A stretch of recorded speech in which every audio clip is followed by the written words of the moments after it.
Oh. We're going to go live. And Bologna. And Enrico's here, exactly. You know. So excited. All right. Was the last city I visited before the lockdown. Ah. What, Mexico? Bologna. Good Oh, afternoon. Sorry to interrupt this discussion here. Welcome to another Grays Westminster Friday afternoon live stream. We are delighted to be here with you. To those of you from Bologna and Connecticut, North Yorkshire, Ontario, Yes. Michigan, Australia, and so on. My goodness, all over the world. Thank you very much for joining us. As you can see, Constantine has changed somewhat. I'm here with Gray today. Hello. Thank you for joining me. Well, you're very welcome. Thanks for inviting me. We're going to be doing a little Nikon Owner special, and Gray has the best stories about Nikon Owner. So I thought your expertise rather than Con's expertise on the subject of the magazine. Okay. Con is just downstairs holding the fort while we do this. So nobody panic. I haven't hidden him in the basement or locked him in the cellar. No, he's not making coffee, is he? He's not making coffee, should be. Okay. So yes, we do have the coffee fund open. Please feel free to contribute to it. If you have questions for us today as we go along, you can do a super chat contribution and then post your question in there. That way I'll see it, because I can see there's so many comments already that I'm probably not going to be able to read every single one, but that's a quick and easy way to do that. And please do give us a like and a subscribe if you haven't already. I can see we've got 62 viewers and 16 likes, so a bit of catching up to do on the likes there. Yes. And if you haven't subscribed, please do so, because then that way you get notifications whenever we go live and upload videos and things like that. Right. Have I covered everything? Yes, we're not doing a giveaway today because What? I have instructions Okay. from Gillian. Okay. So we have slightly changed the Nikon Owner structure so that... That's right. Yeah. There's reasons for that, isn't there? There is. Yes. Good ones. If only I knew what they were. I'm going to try and make them fairly simple. Yeah. So you can, at the moment, do two types of subscription. You can also do longer types of subscription, but we're not going to go into those today. If you want to subscribe to the magazine for a year, you've got the option of getting the physical magazine, or you've got the option of getting it electronically. If you decide to go for the electronic magazine, you get all the online benefits without the extended warranty and all that for £49. Yeah. And if you want the physical magazine, then it's more, basically. Yeah. But if you would like, no, it's not. If you want the electronic magazine and the extended warranty and the discounts of all the courses and things like that, then it's £59. So if you would like to do that today, our PayPal me link will be below. You just need to put your details there. So £49 will be for what we call an e-subscription, which has no warranty benefits, and £59 will be for the e-subscription with the warranty benefits. I think I made that. Yeah, Simple. I think you've got it. Okay, Yes. thank you. If you'd like to do a longer subscription or like a longer warranty, then just drop us an email to media@grayswestminster.co.uk and we'll sort that out for you. And thank you, Ian, for kicking off the coffee fund already. Yes, thank you, Ian. So Yeah. I wanted to talk about the fact that Nikon Owner is about 20 years old now, isn't it? It's getting that way. Yes, it's getting mature. It's maturing nicely, Yes. like a fine wine. Yes, like the magazines you usually find in your dentist. Exactly. This one is a very well-thumbed copy. This is actually the first issue. It is, yes. So I don't know if you can see that here. There you go. You can see this is the physical one. I also have, there we go, the front cover up on the screen there, with Lady Diana on it. What was the kind of, how did Nikon Owner come about? How did this magazine come about? Oh, how did it come into existence? Well, I was at Brown's Hotel in London. Very nice. For an afternoon tea with my business partner, Uri Zakai. And we were talking about how, being a Nikon-only shop, how we could maintain a communication with our customers after they'd left.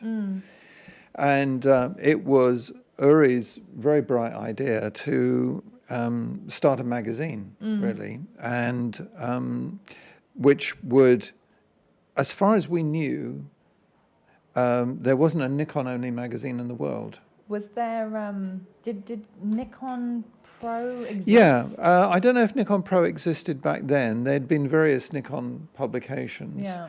Nikon Pro, I don't think exists any longer. No, I don't think And so we wanted something that would be a vehicle for our subscribers to make their work more available. Yeah. And in fact, in a very, very, I'm spinning off a little bit here, but a very, very early one of our subscribers had posted some pictures of some images he'd taken when he was in Japan. Oh. And I said to him, "You'll be surprised at who gets this magazine." Yeah. And a few months later, he contacted me. I don't know if I've ever told you the story, Foteini. A few months later, he contacted me and said, "I've just been approached by this film company to use some of my shots in the background for scenes that they're shooting in Japan." And it was Last Samurai with Tom Cruise. Wow. Yeah. So his small appearance in that magazine with one shot. So that was a lovely thing and a lovely surprise for him, because he was able to buy quite a bit of equipment with what he got paid. Amazing. But so that was the idea, kind of a vehicle. And also it's a way of you can control your own narrative, Yeah. which I've kind of mentioned, I Yeah. think, to you in the past. Absolutely. And you can be, you could read about Nikon in photographic magazines, but they were pretty mainstream at what they can. And we wanted to do something across the boards, the latest equipment, vintage equipment, the Yeah. history of Nikon, stories behind the scenes, as it were. And at that same time, Gillian Greenwood, who's our senior features editor and is, in fact, a director of Nikon Owner, came up with some really bright ideas. I think I've got a picture of Gillian. Lovely There we Gillian, go. yes, there she is. Yeah, so senior features editor. Yes. That's her official Yes. title. Yes, woman with a whip, we That's- call her. She is. She knows how to get a product. She definitely So we thought, well, what we need is a really great cover, and that is, in fact, always I always find the challenge, apart from the content, the biggest challenge is having a cover one of those standout. that catches front your covers, eye. yeah, And completely. very early on, our good friend Richard Young, the social and celebrity photographer, approached me and said, "I've got a shot that I took of Princess Diana," and it was at a birthday party that he'd got invited to. Oh, wow. And he said, and she'd been tragically had passed away. Yes, of course. And, It was got just killed before, yeah. very, very tragically. And he said, "I've got all sorts of people after this picture. I'm not happy with selling it, but I'll give it to you as a gift. In fact, I don't even want to be in the country." So he went off with Janet Jackson on a tour of America. And so That's a nice way to Yes. disappear out of the country for a bit. of that's time. right. And so this got picked up by one of the large Sunday newspapers, and they gave us a half page on Nikon Owner. Wow. So it kind of was an indicator that maybe we were doing something right. Potentially was the right course of action. Yeah, that's right. Yeah. And the rest is history, as Yeah. they say. The first issue that I just showed that I am going to show, this is not all of the magazines, but this is just a selection Yeah. of the first, I didn't even do the maths there, but what is it? About 30, 40 odd first magazines. And there are some stunning covers in amongst this lot. I mean, the early ones, you kind of recognize quite a few famous faces, but then you also moved on to sort of more photographic covers and also equipment. We'll talk a little bit about that momentarily. But I did have a question. Oh, let me just switch over so that you can see us. It's very difficult to multitask. I did have a question on that. You obviously have writing experience. You write this. If you haven't read Nikon Owner, Gray writes the most magnificent editor's letter in each issue. And it's not your typical editor's letter. I subscribe to a couple of magazines, which is like a 2-paragraph. Thanks for joining us this month. Check out this article and this article on this page, and enjoy the weather or whatever. Yours are much more of a kind of storytelling aspect. Yeah. Where did you kind of get your writing experience? Well, I think at school, really, at my first school, I was encouraged by the lady actually who taught me copperplate writing, Miss Griffiths, to write. And the first story I wrote was about the Invisible Man. But if the Invisible Man wasn't set in the past, but was set in the then Current present, day. and I think I was about 9, really. Wow. And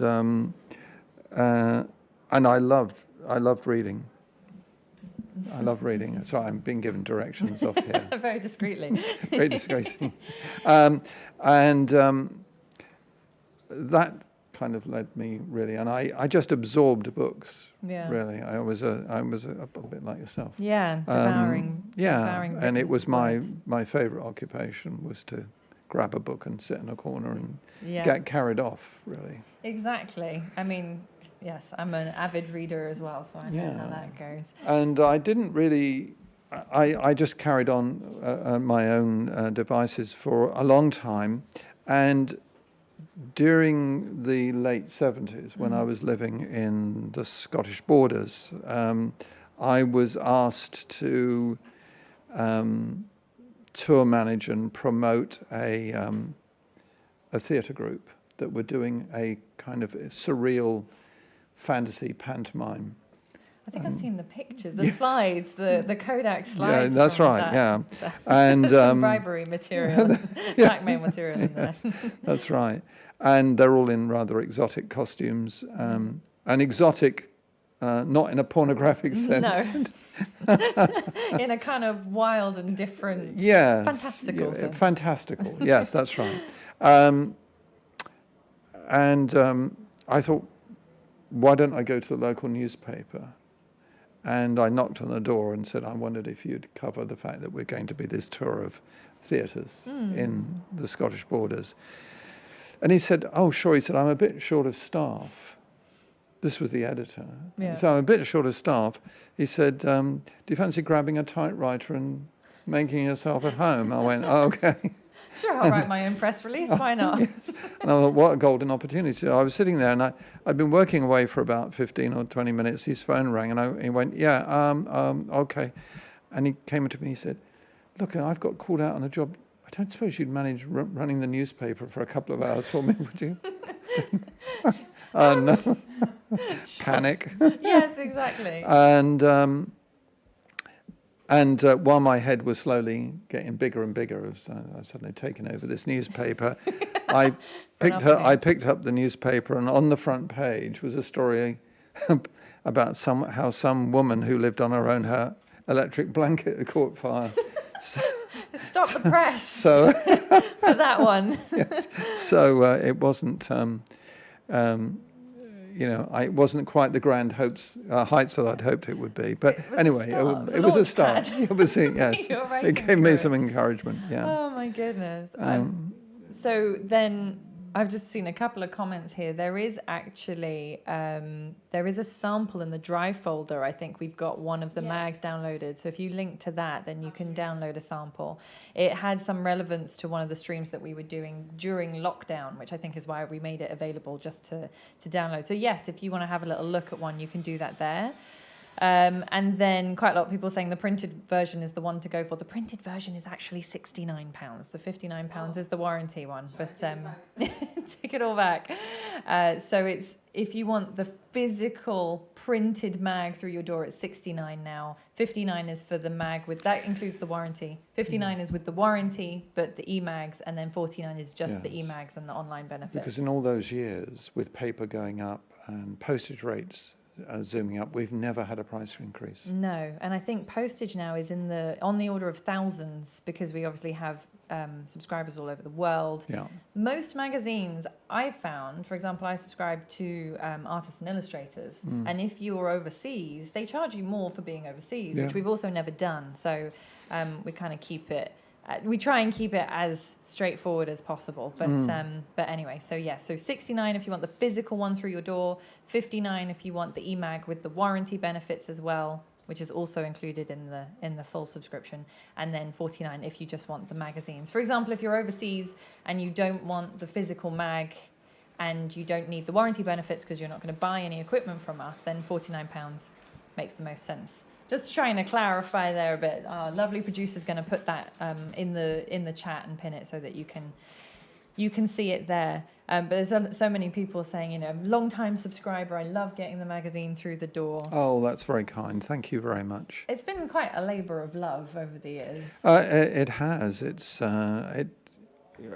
a bit like they used to say about the Forth Road Bridge. By the time they finished painting it, had to start all over again.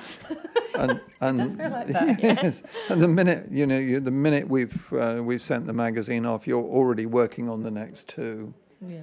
And the continuing search for the cover. Of course. And sometimes we're right up to the wire.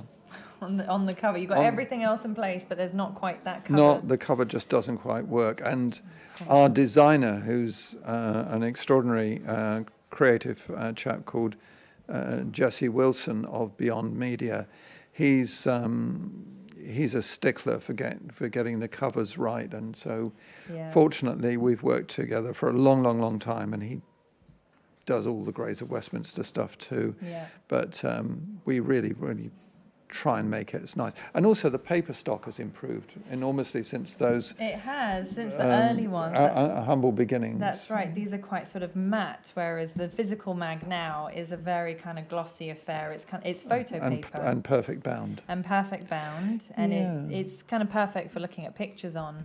There's a few people asking about warranty benefits and stuff. You're okay to answer those, aren't you? Perfect. Otherwise, I won't get to the stories that I want to get to. So tell me a little bit about Ad Astra. Oh, yeah. Ad Astra was a British science fact magazine. Got pictures of them there. That's right. And I had met the editor in London, and he knew I was moving to Los Angeles to live. And he approached me over there and said, I wonder if you'd write a column for the magazine reporting on sort of films and books and music. That's cool. Yeah. So right in your ballpark. Right in my ballpark, because I'd been involved in music and sort of hanging out with musicians and for as long as I could remember, really. Yeah. And at the same time, I think within about 2 months of writing that, I had a phone call from Kate Bush, and I'd met Kate many years ago when she was dating a friend of mine, and they came to stay with me and my late wife down in Bournemouth. Yeah. And we'd stayed in touch. And she said to me, it was very sweet, she said to me, after she played me some of her music, she said, look, if you make it first, will you help me? And if I make it first, I'll give you a helping hand. Yeah. How about it? And so we shook hands. And then suddenly out of the blue, she called me and said, you don't fancy writing for me, do you? Wow. And she, bless her heart, she did. We did an interview together because I'd also been working on a pilot for a radio show called The Other Side of Hollywood with my my friend and scriptwriter, John Settle. Yeah, so I started, and this is a cover of one of Kate's magazines. That was one of them, and I think I've got an alternative one. Yeah, as well. that's another one. Yeah, That's quite cool. I suppose these days I only sign up to a few sort of band newsletters and things like that, but they send out emails. It's kind of a similar concept, isn't it? It's Because that was the only method of communication. yeah. So if you wanted to stay in touch with your fans, it was either they write you fan mail, and who has time to answer each individual one, or Especially the volume she used to get. yeah, I'm sure. Yeah. So the magazine was her way of letting people know what she was up to. Exactly. Yeah, and it was a kind of homegrown affair. It was put together by her and I think an old school friend of hers. Oh wow. Yeah. So the communication you got was definitely from her. Yeah, that's nice because you don't get a lot of that these days. It's not like, oh, Chris Martin from Coldplay has just written you a newsletter. Yes. Yes. Well, it's unlikely, isn't it? Yeah, slightly. And I think I've got one of your. Is that your profile from the magazine there? It is. Yeah. Yeah. The words, the profile of Gray Levett. It's very formal. And so you wrote that when you were in LA? Were you living in LA? I was, yeah, for a number of years, yeah. And that was your kind of go-to, that was your writing outlet, or did you do other things as well? Yeah, well, I wrote for other magazines out there. I was approached to write for Wonderama, which was a science fiction magazine. I interviewed a chap called Clayton Moore. Oh, yeah? Who only people of a certain age will know, but he was the original television Lone Ranger. Yeah. And someone had done a new film called The Legend of the Lone Ranger. And Clayton had made his, after he'd long retired as the Lone Ranger, because he was a man up, probably in his 60s by then, he was still doing appearances and things for charity, wearing the mask. A bit of an icon, really. Huge. Yeah. Absolutely huge. And they made the mistake, this company, of not allowing him to wear his mask in public. I'm trying to think of who you would insult in Britain that would get you that level of upset from the general public. Probably it would be upsetting Dame Judi Dench or somebody of that. If you upset her, you've messed with the people. Yeah, or David Jason or somebody like that. Exactly. And I thought it would be a good idea to interview him. Yeah. And there was a magazine called Under Western Skies that were keen to carry it. And so I rang up his manager and said, I wondered if he'd be interested. And he said, oh, here's his phone number. Why don't you ring him at home? Which I wasn't expecting. And I rang him up and he said, sure, do you want to talk now? And I did. The only thing that happened to me was all my ideas completely vanished, because suddenly I felt as if I was still wearing shorts and I was 10 years old, because the voice was so charismatic. Yeah. Anyway, we agreed to talk, and he was wonderful. He was so charming and gracious, and sometimes he would just ring me out of the blue for a chat. And at the time I'd been working for a company called 20th Century, and the girl on reception rang me screaming. I shan't say what she said. Not safe for work. Great is expletive deleted. The Lone Ranger's on the phone for you, and she was almost passing out with excitement. Oh my goodness. Yeah, it's definitely. I mean, Michael Reed said, loved the Lone Ranger, and David Waddell also said grew up with the Lone Ranger and Tonto's. Quite a few. Yes. It's like having one of those childhood icons be on the other end of the phone. That you also get to interview. Yes, it was extraordinary for me because I think that show started in 1948 and it ran for years. Wow. It probably had something like 20 seasons or something, or 10. A lot. Yeah, a lot, whatever it was. And who can forget the William Tell Overture? That's right, which is still used even these days. Yeah. Well, in the film, the most recent one, which was Arnie Hammer and Johnny Depp. Yes. Which I don't think did terribly well, but But no, There was nothing quite like the original. No, exactly. Hard to live up to that legend. Well, here's an interesting thing. He's probably the only actor that wanted to be typecast. Yeah. Because I said to him, how did you get the job? And he said, because it had been a radio series. And Lone Ranger. The Lone Ranger, yeah. And he said, I turned up for the job, and the man who had created the Lone Ranger was there. And he said, what makes you think you should be the Lone Ranger? And he said, because I am the Lone Ranger. And he said it was so much authority. Yeah. That was it. And there were hundreds of people. He got the job on the spot. It was him in full embodiment of the character. He became, well, you probably couldn't separate the two. No. You probably couldn't. In fact, if you got time for it, there's quite a funny Lone Ranger story. Yeah. You got a moment? Sure, absolutely. Sure, okay.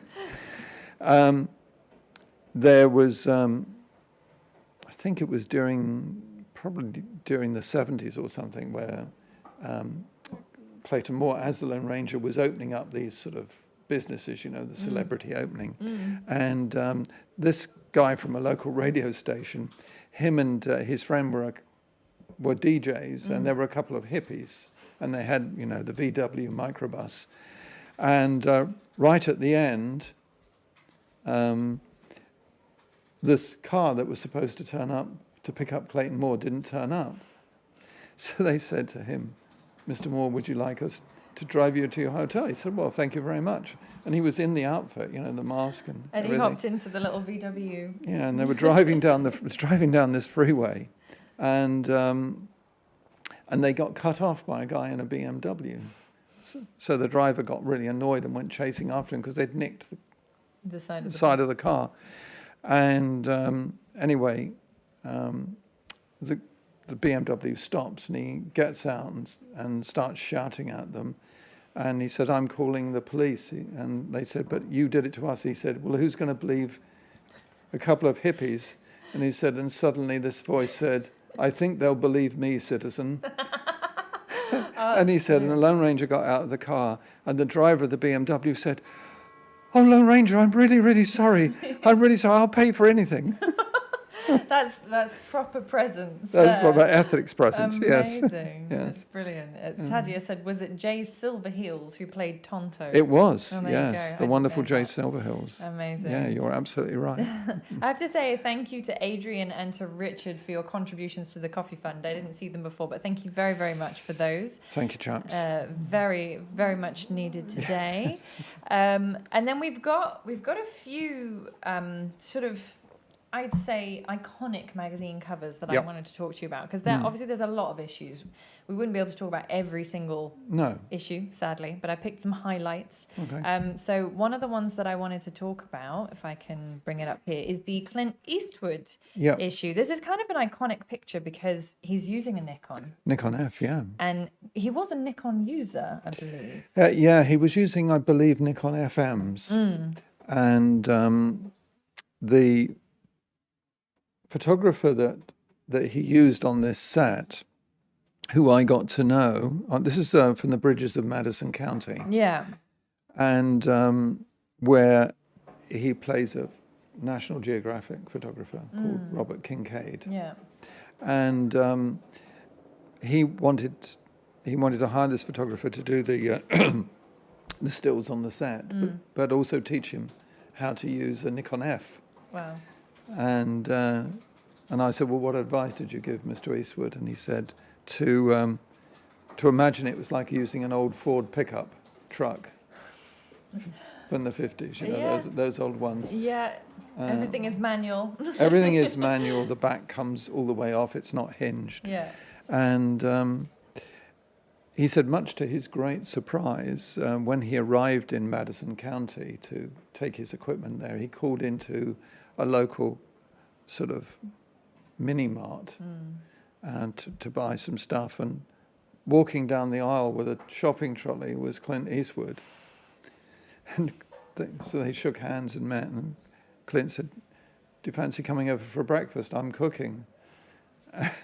And he said, no entourage, nothing. Wow. And he said, funny enough, what he had was an old pickup truck outside. So it was a good. It was good a very, point of reference for yeah, absolutely. Interesting. Yeah. So how did he end up on the front cover of Nikon Owner? Did you think, what an iconic shot? Let's put that on the magazine. Well, two reasons. It's Clint Eastwood. Yes. And Of course, love Clint Eastwood. That place in America where they have the heads of the presidents. Yeah. Yes. What's it called? Mount Rushmore. Mount Rushmore. There you go. If there was one for actors, Yeah. definitely Clint Eastwood should be up there. He would be. And the fact that he's got a Nikon F, which was my first Nikon 35mm, and I thought it was a great film, actually, and was fortunate enough to get invited to the European premiere. Oh wow! And he came out and spoke to us. Oh, that's so cool. And it was surreal. Yeah, it was surreal. I mean, I've been watching him since he used to be on Rawhide. Right. And suddenly there he was. But he was also very humble. He said, I think if you've read the book, I hope I've not taken too many liberties with your memory of it. He said, we tried to make it work as a film. Wow. And he had Meryl Streep to act opposite, so yeah, he had a perfect cast. Two greats, really. Yeah, amazing. Absolutely.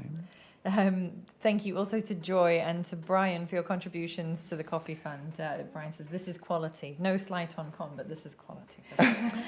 Well, thank you. Thank you. Thank you That's so very much, kind of you. Absolutely. I do love the front covers with icons on them. I'm going to highlight another one here, which is one of my favourites, David Sushay. Oh, bless his heart. And I can't remember, I think you told the story of how David ended up being our customer. Yes. How did he end up being? What was the story behind the cover? Because I think it was tied in with that somehow. Was it that he, or the first cover was? He. You tell me. I don't know. Well, I think I may have mentioned before. The phone went one day, and he introduced himself, but he was on the film set. Yeah. He was shooting an episode of Poirot. And when he was in costume, he only spoke in the Poirot voice. I think it's amazing. So in character. I actually thought, as I've mentioned before, I thought it was a friend of mine or someone I knew. I thought it, as I've mentioned before, I thought it was Derek Cook, who is known to play tricks on us. He pretends to be all kinds of people. He pretends to be all kinds of people. And but it was so uncanny that I decided to play along and said, how can I help you, Monsieur Poirot? And he wanted something Nikon, and I think it was down at Pinewood. So I said, well, I'll get it over to you. And he said, how shall I pay you? And I said, well, as the credit card hasn't been invented in the world that you inhabit, perhaps when you bump into your friend, Mr. Sushay, you could ask him to telephone me. So the following day he did. In fact, David later said to me, I thought that maybe you'd start to ask for the men in white coats to carry me away. He said, but I knew when you spoke to me as if I was Hercule Poirot, I'd found someone I could feel at home with. Yeah. And so the first one, that first cover with him was actually shot at his home. Simon Stafford took that shot. Oh wow! Our technical editor. Yeah. And so we spent an afternoon with David, and he was. He was shooting with an FM3A, I noticed. Yeah. My favourite. From us, actually. Oh, wow. Yeah. And he was going to Egypt to film one of Agatha Christie's most famous Poirot novels, which was Death on the Nile. Yes. And it was the early days of digital. And he wanted to shoot film, but he wanted to try it digital. And he asked if we could give him a lesson. Yeah. which we did. And afterwards, because we wouldn't take any money for helping him, he said, "What can I possibly do for you?" And I said, "Well, if you get the chance, and you're in your Poirot costume, could you have a picture taken of you reading the magazine with you on the front cover?" And I think that And that's the shot. Isn't it? a few months later, he popped in to see me and dropped and said, "It's a gift." Wow, And that's brilliant. yeah. I love. It's funny because that issue is one that often, because we've got some of the issues in frames and things like that, it's ones that people always, it catches their eye, and they go, "Oh, it's Poirot. Oh, it's Poirot holding the magazine of himself. It's Poirot holding Poirot." But it's quite impactful. Yeah, and it's known all over the world. Yeah, exactly, which I think is just brilliant. In fact, David said recently that his mail has increased 2 or 3 times in size recently, because during the pandemic, people are at home and they've been re-showing a lot of these programs over and again. Yeah, exactly. And they're kind of, because they're already set in the past, they're quite timeless. You can just watch, it doesn't matter. Oh, completely, yes. And it's great to see someone who is just a master of his craft. Yeah, completely.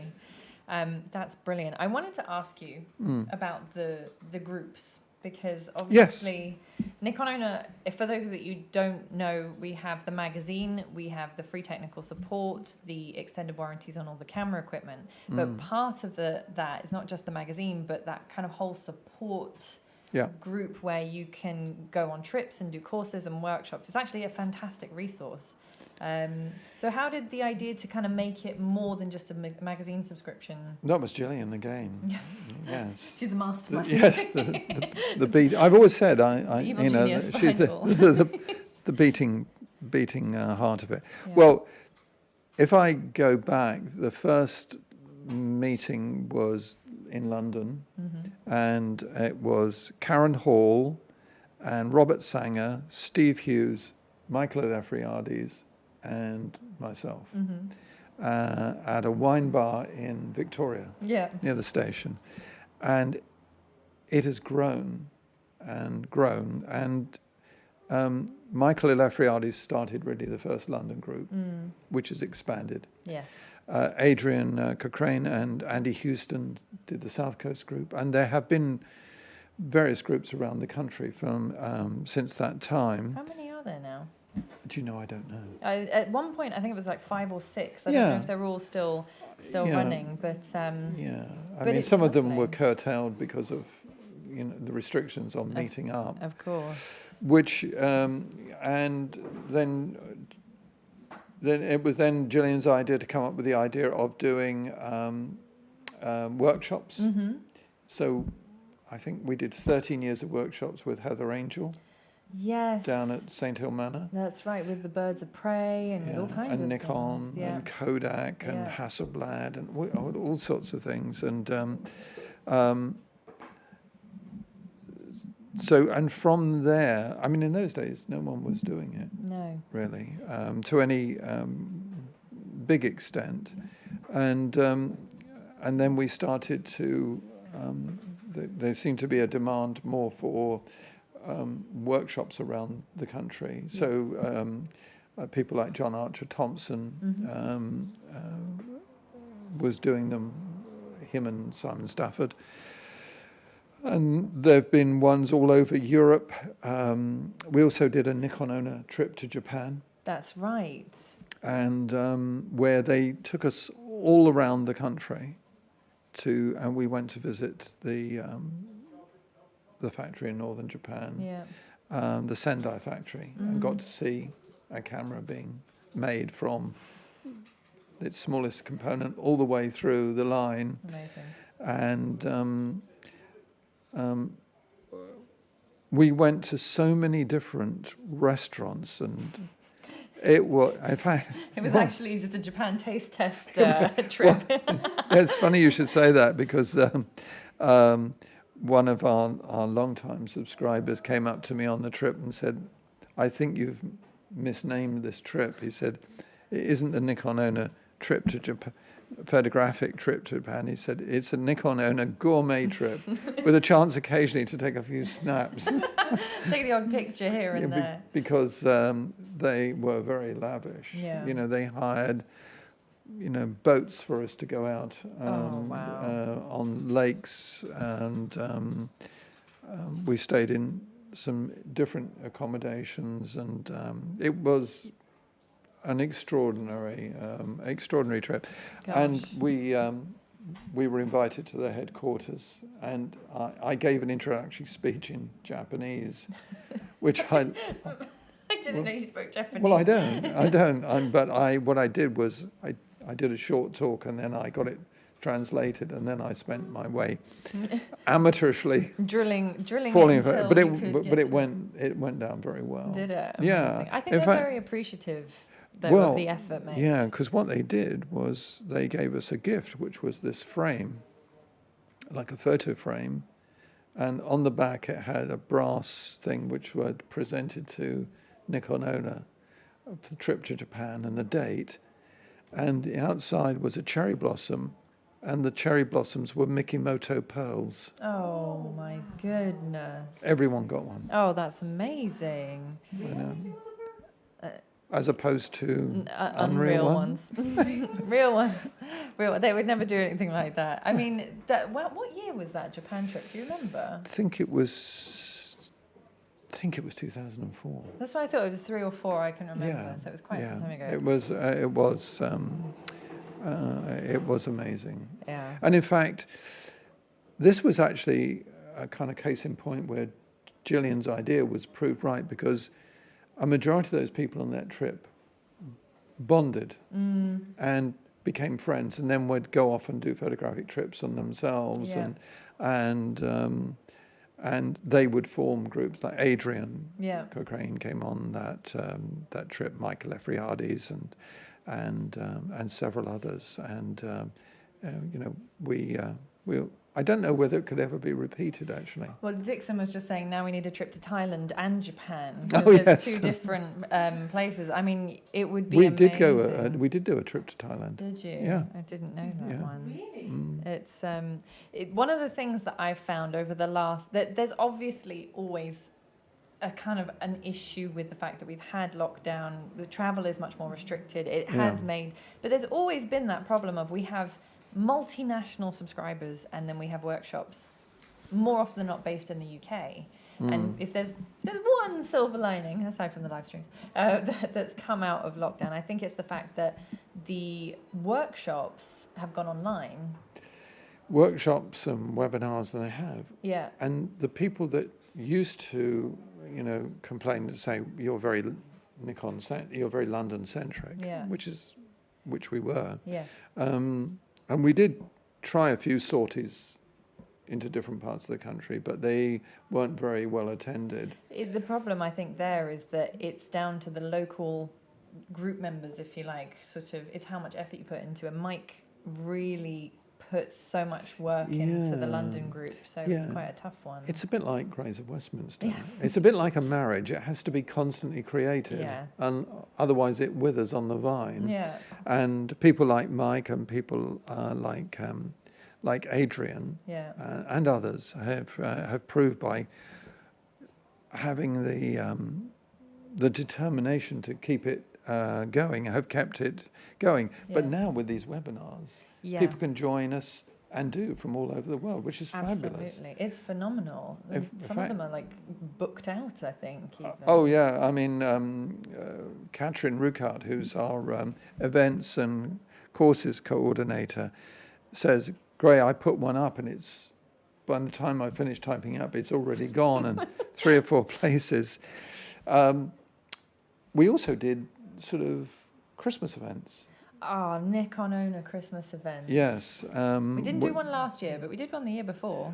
We Was did it? one. We did do one. 2019 was the last one. No, I mean physically. Oh, physically here. one, No, yeah. you're quite right. We did do an online Nikon Own event, which had more attendance than the physical one because people could. Yeah, Attend from because all it over. was with Moose Peterson. That's right. So that was great. He was in the States. But yes, we started off at the Institute of Directors on Pall Mall. And, we got Jim Brandenburg, Richard Young, Neil Lucas, Michael Pitts. They're both heavily involved with Sir David Attenborough. Yeah. Andrew Main Wilson, Yeah. who's the... We've also had, we had David Yarrow, didn't we? Dear David, yes. Joe McNally. Joe, I've got those pictures, but they're in a different sequence, so let me go and find them. I have to go back and forward through my, there we go. So I've got, here we go. There's David. There's David. In fact, when he did our Christmas event, I was a bit concerned because I think he was still in the Antarctic. Yeah. On the Thursday. The event was on the Friday or the Saturday? Saturday. It was on the Saturday. And his assistant said, "Oh, don't worry, he will make it."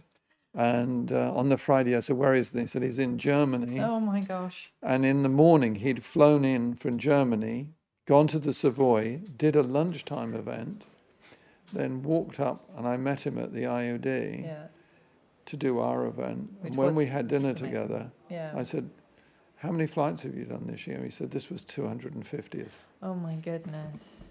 And I mean, there's a man on a mission. For sure. And in fact, if you get a chance, you should look on David Yarrow's website at some of the videos. Yeah. Look at the video called Monochrome. Yes. I mean, he's got some great stuff on there. He's doing a podcast now, which we've mentioned a couple of times on the Nikon Report with Con, which is also interesting because it's not just about photography. It's about all of the steps that it took to get to a photo, which could be the travel involved, the animals involved, things. I've seen some of his behind-the-scenes shoots as well. They're absolutely fascinating. And haven't we lost count of how many D850s he's bought from us? Some of them get eaten by lions and stomped on by carried elephants. off. Yeah, that's right. Yeah, exactly. And then we also had the wonderful Joe. That was one of my favourite. Jim Brandenburg and Joe's two of my favourite. Oh yeah, and yours actually. But well, thank you. But Joe and Jim particularly are not only masters at what they do, but they're two of the nicest chaps you could wish to meet. Absolutely. And Joe's wife Annie is also wonderful. Is brilliant. And we had, of course, Julian Calder. We had Julian as well. Who does those extraordinary pictures of the Queen. And actually, I have, because we did possibly the only, I don't know if it's the only magazine, I'm going to say it's the only magazine that had a picture of the Queen on the front cover, smiling on the throne. Yes. I don't know of any other picture or any other magazine that's had a picture like this. I think, if I've got it rightly, and Julian, forgive me if I've got this wrong, if you're watching, when he was taking these pictures, there was one of her young relatives in the room, and he was running around the room, and it made her break into a smile, and they took the picture. And of course, you have to get approval. Of course. Unfortunately, she approved one where she's smiling, so obviously she was very happy with it, and it was great to see her. Absolutely, smiling, it's nice because they're mostly... That's a woman who's had a lot of pressures on her, particularly this last year. For sure. This one was. We also then did another Queen issue, which also photographed by Julian, who has written a multitude of successful books. Yes, Keepers of the Kingdom. That's right, and he's writing another one now, he told me the other day. That's right. And has done exhibits. This one thing that I liked about this magazine was that it had the behind-the-scenes shot inside the mag. Yes. So most people would go, oh, well, they've just plonked a green screen and away you go. But actually... It was about moral, wasn't it? Her Majesty is there, and you can see the behind-the-scenes shot where you've got Julian, you've got the assistant, the singular assistant, I think there was, and she's there on the moors in amongst all this heather. And also, I think that magazine, both the front and the back, we had the front cover which had all the writing on it, and the back was just the picture. No, the other way around. Was it the other way around? The back had all the writing on it. Yeah, because we thought the picture was so good, we shouldn't violate it Yeah, by putting any. And so we had a double cover. that's very cool. Like we do a few of those double covers where you've got a different cover front and back or something special. Those Yeah, are, Michael Doven, we did a That's double right. cover. Yeah. that's right. So that was that one, and then there was another one that I thought was just a point of interest, really, more than anything, because this is quite an entertaining one. This is Martin Clunes. Dear Martin. Dear Martin, who's lovely, and this is him in character as Doc Martin, which a lot of, I think, our UK watchers for sure will know. I don't know if Doc Martin's made it over to the US, has it? It's all over the world. Is it? It's hugely successful. So brilliant Yeah. as the grumpy doctor. He's not like that at all in real life. He is so far removed. Doc Martin it's not true. And in fact, he was sitting in this office, in my office, Yeah, and chatting because his wife had bought him a subscription. that's right. Philippa, who's involved in creating the Doc Martens, and Jill happened to walk in, and he turned around and he went, "Oh, Gillian, I got your Nikon Owner email this morning," and so she was delighted but taken aback. Yes, I know. You think, oh, Doc Martin got my email. Yeah, and hasn't thrown it out the window. No, it's amazing. Ed says it was because of Jim's work, Jim Brandenburg, that I decided to get into photography. Yeah. I have to say, that was one of, for me, the most inspirational Nikon Owner talks, just because of the way that he talked about photography. Yeah. Very different. Yeah, because you know that he told me this story that he'd been working for National Geographic for a long time, and he got a bit burnt out by it all. He thought, "That's it, I'm giving up. I didn't know that. Actually. Yeah, I'm going to give up." Wow. And so what he decided to do was set himself shooting, I think, for It was a year. no, No, I think it was 90 days. I thought it was 365. I don't remember because No, I that's thought 365 is different. Oh, was it? Yeah. What did he do with He 90 decided that he would limit himself to one photograph a day Yeah. over the period of the 60 or 90 days or Yeah. however long it was. And that if he took the picture and then around the corner was the picture of a lifetime, Yeah. he would not take it. Wow. And it almost drove him berserk. Drove you insane. That's yeah. right. It's like, oh, And- no, but just that perfect moment. And he recalls going, because he lives in this lovely place. Incredible. It's, almost surreal in its beauty part of the world, isn't yeah, it? up in Minnesota, isn't it? I think it's Minnesota. Yeah. There's these huge lakes near where, and he went down in the morning, and everywhere was overcast. There was a deep fog, and there was a lot of noise going on in the water. And he looked down, and there was a bird, a water bird, and it had got entangled in fishing line, and its mate was desperately trying to free it and couldn't.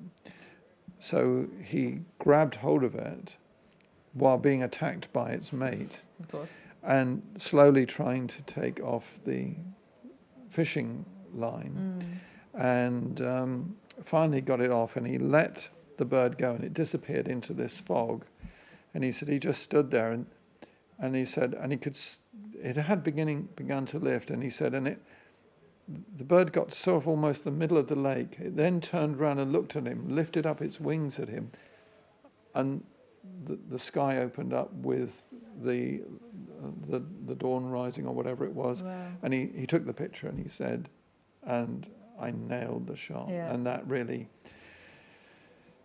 got it. And he said he went back and threw all the films into a drawer. Yeah. And he had a visit from one of the editors trying to convince him to continue the work. And he said, "What have you done recently?" He said, "Oh, these films here." And it became a very, very successful copy. I think it was the whole issue was devoted to these pictures. Wow. And there was a film made called Chased by the Light. That's right. Ed actually said, having been inspired by Jim's work, says it was 90 days and that essay was published in National Geographic. So there you go. I thought you had the book.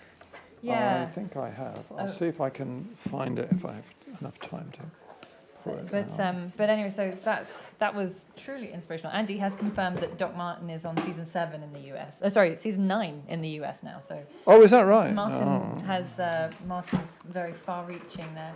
Oh my gosh! Wow. Do you want to take that? Yeah. So this is the shot. I'll hold it very, very carefully up to the camera there so you can see that. But that is, I'll hold it straight. There we go. That's beautiful.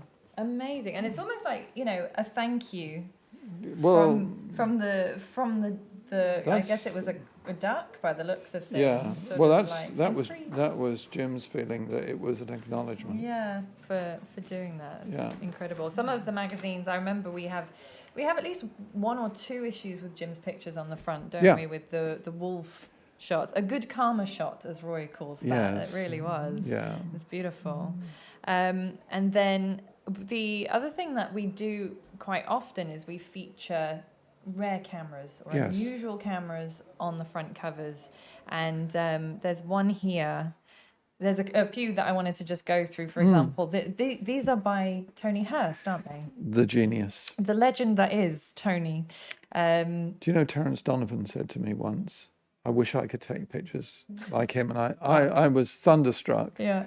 And I said, really? He said, great. He said, I can't do work like this. He said, Tony Hurst is a genius. Completely. And he truly is. And the most humble man you could wish to meet. Absolutely. In fact, I think he's got a little clip on YouTube of his behind the scenes work. On our website, yes. And it's so he's just so himself, Yeah, I spent a day with him in his studio, as a sort of sorcerer's apprentice. Yeah. And I was intrigued by one of these lenses because it was obviously a Nikon manual focus lens. Yeah. I couldn't read any of the lettering, so the feet and meters and everything else, the apertures had worn out. Wow. And he said, it gives great results, he said, but the surprise is, look through it. And it was like Shelob the spider's web in Lord of the Rings. There was more dust than... You couldn't see the dust for all the fungus. Yeah, oh my... There's no glass left. But for some reason, it gave an effect that Tony really liked. Amazing. He's... The pictures kind of speak for themselves. That one's a Nikon 1. This is a Nikon 1 with a samurai sword, no less. And then we've also got one here, which is the Noct, isn't it? That is the Noct Nikon, yeah. The which is 58 also mil. beautiful. I mean, Jesse is also a genius for the colour, the colour coordination that he does Yes, with a these lot of cameras. thought goes into it. Absolutely. And I think, I'm not actually sure if I've got a couple of others here. So aside from the front covers of magazines, of people, we've had some flowery ones as well. We've got, this is Georgiana Lane, who did a whole, she's done, I think, very, very early on in our streams. I showed some of her books. She's done London in bloom, New York, and Paris in bloom. So she does sort of, I wouldn't even say it's not flower photography. It's almost like floral travel photography. It's floral and it's also architecture. Yes. Particularly where it has floral elements in it. Yes, she's created a field for herself, She really. really has. Yeah. And in fact, she's just decanted to Paris. So she's with her there husband. now. Yeah, she is there. Wow. I have to also, before I completely forget, I have to acknowledge Randall for your contribution to the coffee fund. Thank you so much. Yes, thank you very much, Randall. And also Adam Barrett, who's not on the stream today because he said he wouldn't get home in time, but was in the shop earlier and gave us a contribution to the coffee fund. Adam, thank you. And also to David, who was also in the shop earlier and bought me a coffee. So thank you. Do you ever sleep? No, I run on caffeine and fumes. You're like, you should be married to Jack Reacher. Yeah, just coffee all the time. Exactly. Yeah, so I think my favourite cover, or one of my favourite covers, I have so many, but that Georgiana shot, I think is just, I'm going to just show it one more time, it's just beautiful. Because it's also Covent Garden, which has fond memories for me. Oh, and me too, because I used to go there when all the photographers were based in Floral Hall and around the area. Yeah. And used to kicking cabbages out of the way to get to the studio. It was the local sort of haunt. Well, it was, it was Covent Garden, and I think you've got Yeah, the Bolan. I do. That's why I was trying to find it in the sequence. I had it all numbered, and then we threw the sequence out the window. As we often do.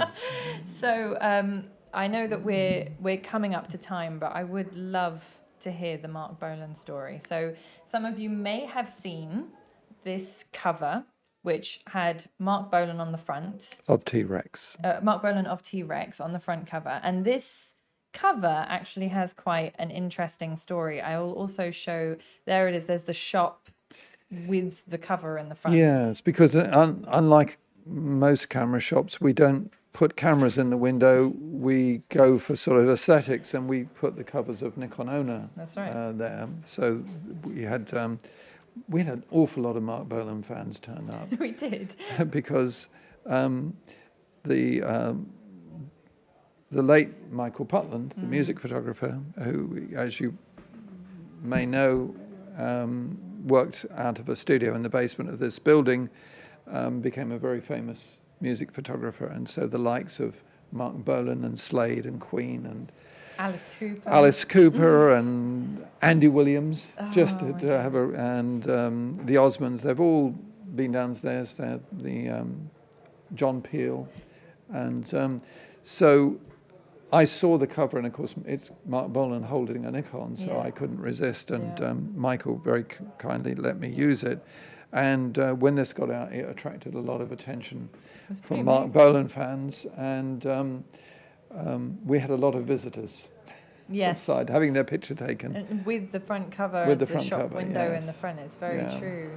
So all of those people were downstairs. I mean, I remember when Michael came in, and he came in to buy, I think it was a D810.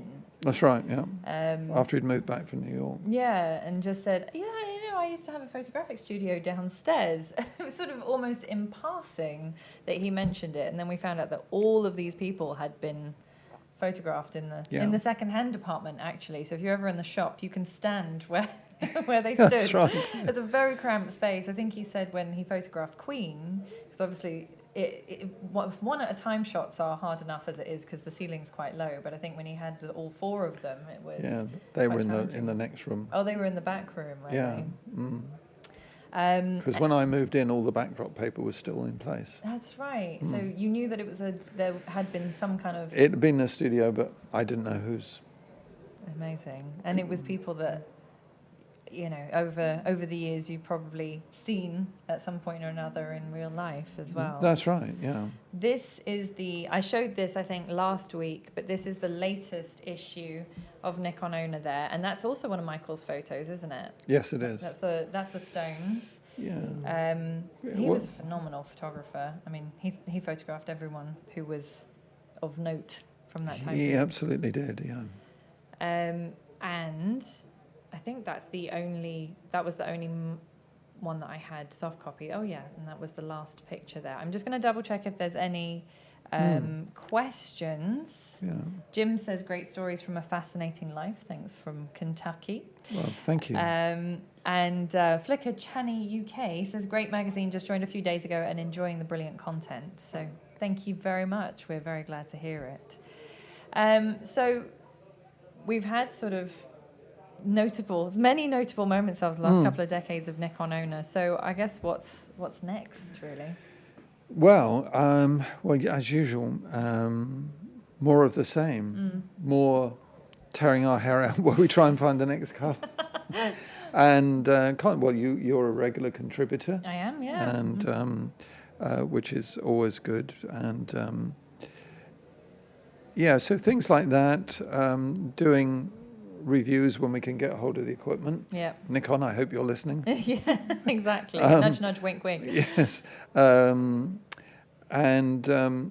Looking for the unusual stories. Yeah. We can cover things that obviously other magazines wouldn't have the space and probably not the interest, like, that big feature we did on the original factory. That's right. The Ohi factory, where they made so many of the early cameras from the Nikon 1. That's right. Which was got for us by Mr. Goto-san. who I have a picture of here, I think. Yes. Yeah, there came he and is in visited. this office. That's right, just right in front of where we are. Yeah, and now. he's pointing up at a signed picture of himself. Yes. That And was great. That was his kind of retirement tour, wasn't it, when he came over? yeah, retirement tour. He gave a talk for Nikon Owner magazine, which was very well received. And the last camera he designed was the Nikon DF. Yes, that's right. And we talked we're about still in touch with him. it. Yeah. And you know, the great thing I found about Japan is they tend to really cherish to give advice. Yeah, People like Goto-san. which is so important. Yeah, because you've got all that expertise. Why lose it? Exactly. Once the person's retired, why then let them disappear and go and play golf or whatever it is people do when they retire? Yes, yeah, that's right. And you know, we've been fortunate in being able to have cultivated various relationships over the years For sure. with people in Japan, which has given us access to things which we otherwise would never have got. No, ever. exactly. So that is Dixon says, can we win a signed copy of one of Becky's books in the future? Yeah, sure. I'll do one of those. Give away slightly off Who topic. said this? This is Dixon that said that. We'll work something Dixon, out. buy it. You can or you can buy it. Yeah. Thank you, Gray. Thank you so much Oh, you're welcome. for Well, your thank you. stories and insight. I thought, Constantine, love him as I do, wouldn't have managed to do any of that because it's Well, he has other great qualities. qualities, exactly. I hope you found today's live stream very interesting. Again, if you do want to subscribe, then we've got the links in the description box. Yes, please do. That Please. would be very helpful. Exactly. It's funny, I was speaking to one of our long-standing subscribers day before yesterday, and he said, I'm just going to renew my subscription for 2 years, because we do a 2-year option, and you get longer warranties when you do that. Bundles, exactly, and discounts and all kinds of things. And he said, it's one thing to buy from an online retailer that there's no people really. I mean, obviously there's people working there, but you never get to speak to the person that puts your camera in the box and ships it. You don't get to speak to the person who has used the camera for months and knows its ins and outs. You can't just pick up the phone to Amazon and say, hi, I don't know how to turn off bracketing on my whatever, 750 or something. And he said, I think although the magazine is obviously there to serve the public, it's just as much helping the shop when people subscribe, if you know what I mean. Very much so. It's a community. Yes. So we do appreciate all of you long-standing subscribers very much so. Oh, hugely. Yeah. So much. The magazine wouldn't be here without you, but it also wouldn't be here without Gillian and you.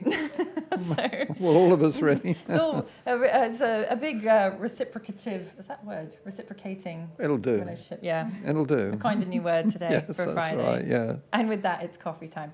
Thank you, everyone, for joining us. Thank you for your comments, for your contributions. We will be back. It will probably be Constantine with me next week for another live stream. So have a wonderful weekend, and thank you once again. Yes, have a lovely bank holiday weekend. Yes, absolutely.